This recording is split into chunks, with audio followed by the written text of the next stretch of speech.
What happened to Kyler Murray this year? After a midfoot sprain in Week 5 versus the Titans, he has not seen the field since and has now been considered season-ending. In this video, I'll break down what actually happened to Kyler Murray, what structures were involved in this injury, and how long does the recovery usually take. So Kyler suffered a midfoot injury while planting and pushing off during this play here. Obviously, the ball was thrown to him, and he was not ready for that snap, which kind of caused him to not kind of put his feet in a good place to be ready for the play. So unlike contact injuries, midfoot injuries often occur when the foot is forcefully loaded while it's twisted or bent. And typically the foot is in a planted position when that's going to put a lot of stress through that midfoot. Let's take a look at the anatomy of the foot. And considering the midfoot is a complex made up of multiple small bones and stabilizing ligaments. Structures that are involved in that Lisfranc joint complex includes the second metatarsal bone, your medial cuneiform bone seen here, as well as your first metatarsal. Important ligaments for that Lisfranc joint complex includes all your interosseous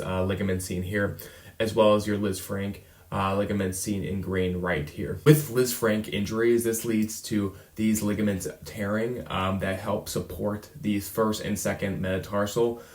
With the tear, it leads to a very large or more open space between these two bones. This whole complex plays a huge role in maintaining the arch of the foot, transferring force during push-off, as well as providing stability for cutting and explosive movements. When that area is injured, athletes will definitely experience pain with weight bearing and instability and difficulty generating power through the foot. Midfoot injuries are a very big deal, especially for a player like Kyler Murray, because the area of the midfoot handles nearly all forces transferred during sprinting and jumping events. So even mild instability can dramatically affect the performance, specifically for Kyler Murray, who relies such heavily on his speed, his quick burst cuts to get around the pocket and make a play with his legs. Now, depending on the type of injury and the severity of the sprain or injury, that will depend on how long the recovery timeline is. With Kyler Murray, you're thinking more of the moderate to severe type of Lisfranc injury, just based off how much time he's already missed this season. So what does this mean for Kyler Murray? Obviously, he has to wait until some key factors until he can return to play, like pain-free push-off, restored foot strength, and confidence in planting and accelerating his foot. He obviously is going to be gone for the remainder of the year, as already week 18. However, this puts in a big question about his future with the Arizona Cardinals. There's been a lot of speculation about if he'll actually return to Arizona next year,